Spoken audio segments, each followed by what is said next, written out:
Beach లో జరుగుతున్న అభివృద్ధి పనులను బాపట్ల పార్లమెంటు సభ్యులు లోక్సభ ప్యానెల్ స్పీకర్ తెన్నేటి కృష్ణప్రసాద్ శనివారం సాయంత్రం పరిశీలించారు. పనుల పురోగతిని అధికారులతో మాట్లాడి తెలుసుకున్నారు. నిర్మాణ నాణ్యత పైన, కట్టడాల క్యూరింగ్ పైన ఎంపీకి ఫిర్యాదు అందాయని, క్యూరింగ్ మంచినీళ్లతో కాకుండా ఉప్పు నీళ్లతో చేస్తున్నారని, దాని వలన నాణ్యత లోపం వస్తుందని నాకు ఫిర్యాదులు అందినట్లు ఎంపీ చెప్పారు. అదే నిజమైతే మీ మీద కఠిన చర్యలు తీసుకుంటామని, దీనిపైన దృష్టి పెడతానని అధికారులకు చెప్పారు. నాణ్యత విషయంలో రాజీ పడితే సహించేది లేదని అధికారులకు చెప్పారు. త్వరగా పనులను పూర్తి చేయాలని అధికారులను, కాంట్రాక్టర్లను ఆదేశించారు. ఈ సందర్భంగా ఎంపీ కృష్ణప్రసాద్ మాట్లాడుతూ బాపట్ల పార్లమెంటు పరిధిలో రేపల్లి నుండి చినగంజం వరకు ఉన్న అన్ని బీచ్ ను అభివృద్ధి చేసి టూరిజం హబ్ గా మార్చనున్నట్లు చెప్పారు. ఈ బీచ్ కు రాజధాని అమరావతి నుండి విజయవాడ, గుంటూరు నుండి సులువుగా రావడానికి రోడ్లను అభివృద్ధి చేస్తున్నట్లు వివరించారు. తనకు ప్రజలు ఇచ్చిన అవకాశాన్ని సద్వినియోగం చేసుకుని వారికి సేవ చేసే అదృష్టం కలిగినందుకు ఆనందం ఉందని వ్యక్తం చేశారు. ఈ కార్యక్రమంలో ఆర్డీఓ గ్లోరియా, బాపట్ల తహసీల్దార్ అధికారులు, కాంట్రాక్టర్లు, నాయకులు సాధు నాగేశ్వరరావు, పఠాన్ రాజేష్, రావినూతల నాగేశ్వరరావు, పృథ్వీరాజ్, పాపయ్య, జి ప్రసాద్ తదితరులు పాల్గొన్నారు.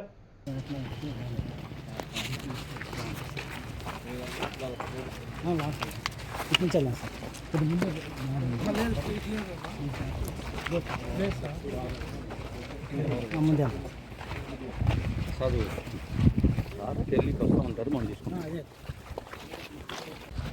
ఫోటోగ్రాఫ్ వీడియోతో ఇస్తాం. అది దొరికినప్పుడు మీరే ఆన్సర్ ఇస్తారు, కాంట్రాక్ట్. ఓకే, అది గుర్తుపెట్టుకోండి.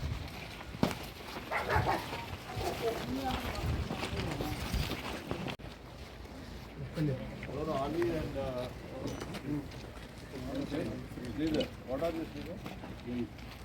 Your AE in tourism corp. The complaint I am receiving from several people means that they are doing the curing. They are using the salt water. That will break the wall after some time. And again the steel which is inside can get rusted. Sir, కొద్దిగా exposed. And exposed on the rust out. So that is a complaint I am getting. Okay. అందరికీ నమస్కారం అండి. ఇప్పుడు మనం బాపట్ల జిల్లా Suryalanka beach మీద ఉన్నాము. మీ అందరికీ తెలిసిన విషయమే. మన ప్రియతమ నేత, ఆంధ్రప్రదేశ్ రాష్ట్ర ముఖ్యమంత్రి గారు శ్రీ నారా చంద్రబాబు నాయుడు గారు చాలా పెద్ద విషనరీ. ఒకప్పుడు ఆయన హైదరాబాద్ నగరం దగ్గర సైబరాబాద్ అనే కొత్త నగరమే కట్టారు.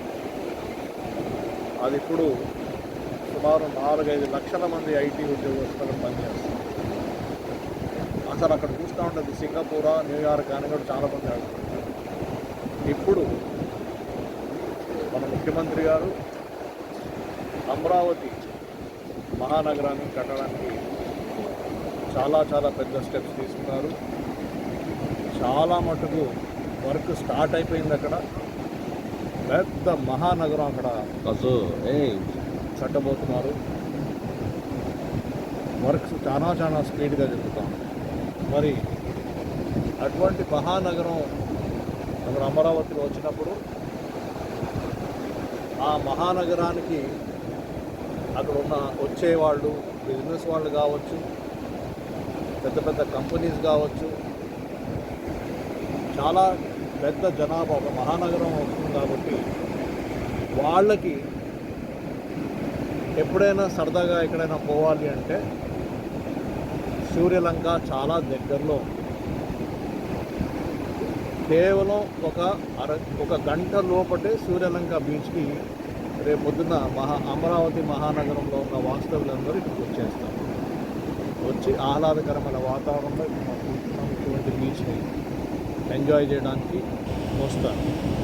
మరి అటువంటప్పుడు మనము సూర్యలంక బీచ్ కానివ్వండి, బాపట్ల జిల్లాలో ఉన్న బాపట్ల పార్లమెంట్ కాన్స్టిట్యుయెన్సీలో ఉన్న ఈ ప్రాంతాన్నంతా మంచిగా నీట్గా అభివృద్ధి చేసి గోవా కంటే మంచిగా తయారు చేసి, చాలామంది గోవా ఆఫ్ ద ఈస్ట్ అంటారు మన సూర్యలంకని. వైట్ సిల్వర్ బీచెస్ అంటారు. 12 బీచ్లు ఉన్నాయి.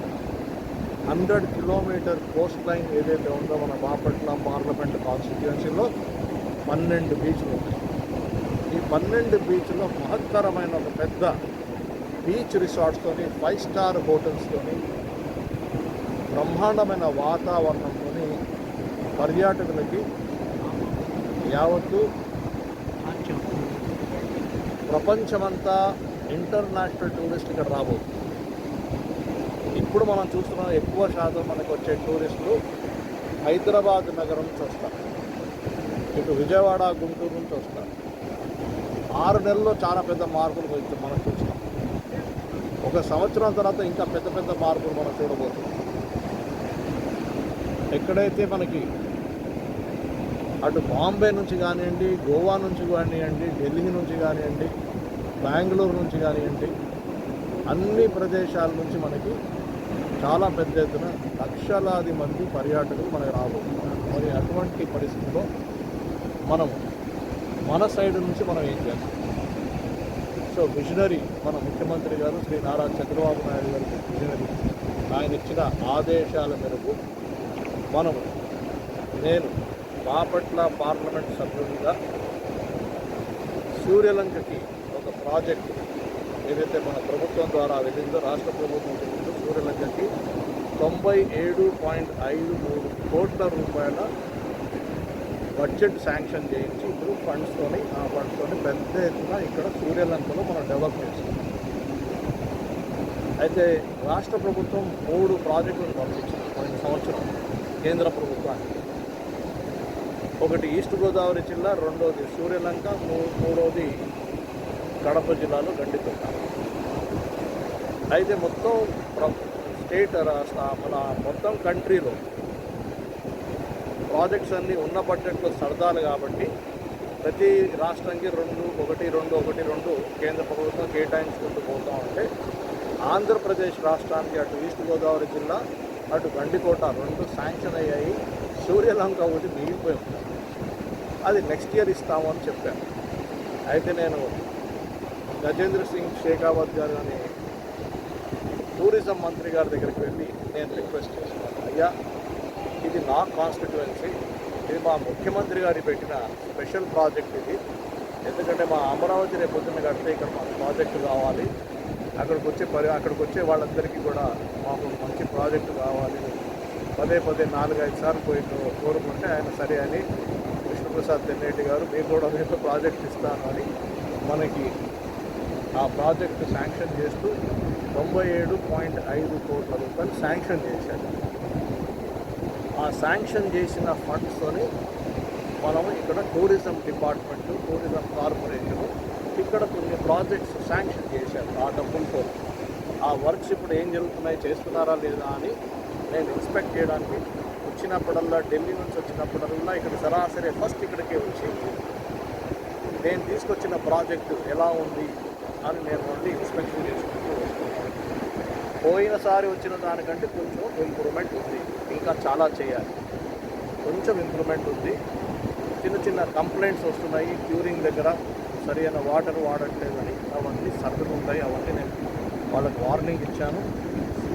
మంచి క్వాలిటీ కన్స్ట్రక్షన్ ఉండాలని కూడా నేను వాళ్ళకి వార్నింగ్ ఇవ్వడం జరిగింది.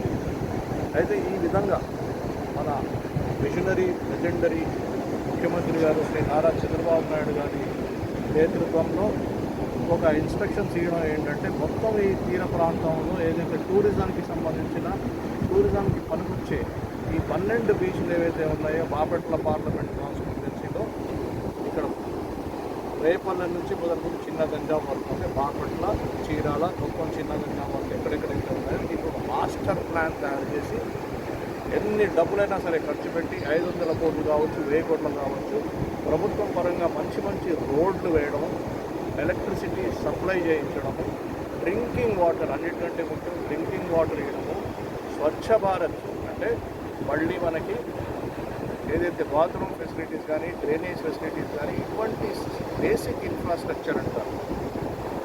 ఈ బేసిక్ ఇన్ఫ్రాస్ట్రక్చర్ కలిగిస్తే ప్రభుత్వము ప్రైవేట్ ఇన్వెస్టార్లు వచ్చి 5 స్టార్ హోటళ్ళు, 3 స్టార్ హోటళ్ళు రిసార్ట్స్, మంచి మంచి రెస్టారెంట్స్ వాటిని వాళ్ళు పెడతా ఉంటే అప్పుడు మనకి టూరిజం ఇంకా పెరుగుతూ ఉంటుంది.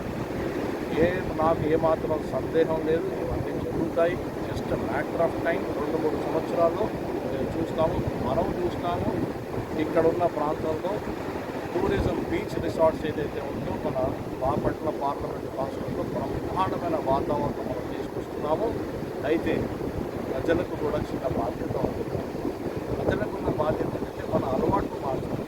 ఇక్కడ ఏదైనా ప్రాంతాలను శుభ్రంగా పెట్టి వచ్చిన ఎవరైతే పర్యాటకులు వస్తారో అతిథో దేవ భవ అంటాం కాబట్టి వాళ్ళని కూడా మంచిగా పలకరించి మంచిగా మాట్లాడి వాళ్ళకి మంచి సదుపాయాలు కూడా ఇచ్చి ఆ వాతావరణంలో పోవాలి. వేరే దేశాల్లో ఎలా ఉంటుందంటే స్టే హోమ్ టూరిజం కూడా ఉంటుంది. స్టే హోమ్ టూరిజంలో ఏముంటుందంటే కొంతమంది పర్యాటకులు, నేను కూడా పోయి వేరే దేశాల్లో వెళ్ళినప్పుడు అనుకుంటున్నాను, ఎవరైతే 5 స్టార్ హోటల్స్ 3 స్టార్ హోటల్స్ చూసి చాలామంది విసిగిపోయారు. మీ ఇంట్లో వచ్చి ఉండడానికి కూడా కొంతమంది ఇష్టపడతారు. అప్పుడు మన ఇల్లు కూడా మనం శుభ్రంగా పెట్టుకుని నీట్గా క్లీన్గా పెట్టుకుని ఒక బాత్రూమ్ 2 బాత్రూమ్ పెట్టుకుని మంచి మంచాలు, పడక, లైటింగ్, ఏసీ అట్లాంటివి పెట్టుకుంటే మన ఇంట్లో వచ్చి మనం వండిన ఫుడ్ కూడా తిని వెళ్ళడానికి ఇష్టపడేవాడు చాలామంది ఉంటారు. అంటే ఇక్కడ ఉన్న ఫుడ్ వేరే చోట దొరకదు కాబట్టి. సో స్టే హోమ్ టూరిజం కూడా పెరగబోతుంది. అందుకే లోకల్గా ఉన్న వాళ్ళంతా మనం అందరం కూడా వచ్చే మంచి రోజుల కోసం ఎదుర్కోవాలి. ఎందుకంటే ఉపాధి చాలా పెద్ద ఎత్తున లక్షలాది ఉపాధి జరగబోతాం. Direct employment, indirect employment tourism సెక్టర్లో అది కుక్ కావచ్చు, వెయిటర్ కావచ్చు, తర్వాత సప్లయర్స్ కావచ్చు, వెజిటబుల్ సప్లయర్స్ కావచ్చు, మీట్ సప్లయర్స్ కావచ్చు, ఫిష్ సప్లయర్స్ కావచ్చు, ధోబీ కావచ్చు, రకరకాల ఉపాధి ఇక్కడ అవకాశాలు మనం చూడబోతున్నాము. డైరెక్ట్గా ఉంటాయి, ఇండైరెక్ట్గా ఉంటాయి. ట్రాన్స్పోర్ట్ సెక్టర్, మల్టీ ట్యాక్సీలు, ఆటోలు, ఇక్కడ నుంచి ఇక్కడికి పర్యాటకులకి ఇక్కడున్న లోకల్గా తిరగవలసిన ఒక బీచ్ నుంచి ఇంకో బీచ్ పోవాలంటే కూడా వాళ్ళకి ట్రాన్స్పోర్ట్ కావాలి. సో చాలా అవకాశాలు మనకు రాబోతున్నాం. మరి అవకాశాలన్నీ ఎవరికి వస్తాయి? మన మహిళలకి, మళ్ళీ మన యూత్కి. మరి వాళ్ళందరూ ఈ అవకాశాలు చేతులారా తీసుకోవడానికి సిద్ధంగా ఉన్నారా? వాళ్ళకి ఏమైనా స్కిల్ ఉందా? స్కిల్ ఉంటేనే ఆ అవకాశాలు తీసుకోవాలి. స్కిల్ లేకపోతే తీసుకున్నాం. అందుకే వెంటనే మన స్త్రీలు, మన మహిళలు, మన అక్క చెల్లెళ్ళు, మన యువకులు అందరూ కలిసి ఎక్కడైతే మనకు ఉద్యోగాలు దొరకడానికి, ఉద్యోగ అవకాశాలు కానీ, లబ్ధి పొందే మిగతా అవకాశాలు కానీ, సెల్ఫ్ ఎంప్లాయ్మెంట్ స్కీమ్స్ కానీ పెట్టడానికి అవకాశాలు ఉన్నాయని అనుకుంటున్నారో అక్కడ అర్జెంటుగా ఏదో ఒక స్కిల్ సంపాదించుకోవడం చాలా ఇంపార్టెంట్. నేను మీ ఎంపీగా మంచి రోజులు వస్తున్నాయి, మంచి ప్రభుత్వం వచ్చేసింది కాబట్టి మంచి రోజులు, బ్రహ్మాండమైన రోజులు వస్తున్నాయి కాబట్టి మీ అందరితో పాలు పంచుకోవడానికి ఎదురు చూస్తున్నాను. ఇటువంటి ఎన్ని ప్రాజెక్టులైనా నేను తెస్తాను. అవన్నీ మన ప్రియతమ ముఖ్యమంత్రి గారు శ్రీ నారా చంద్రబాబు నాయుడు గారి యొక్క ఆధ్వర్యంలో ఆయన ఇన్స్ట్రక్షన్స్ కింద ఇవన్నీ జరుగుతున్నాయి. మనందరం కలిసి పనిచేస్తాము. స్వర్ణాంధ్రప్రదేశ్ని తయారు చేస్తాము.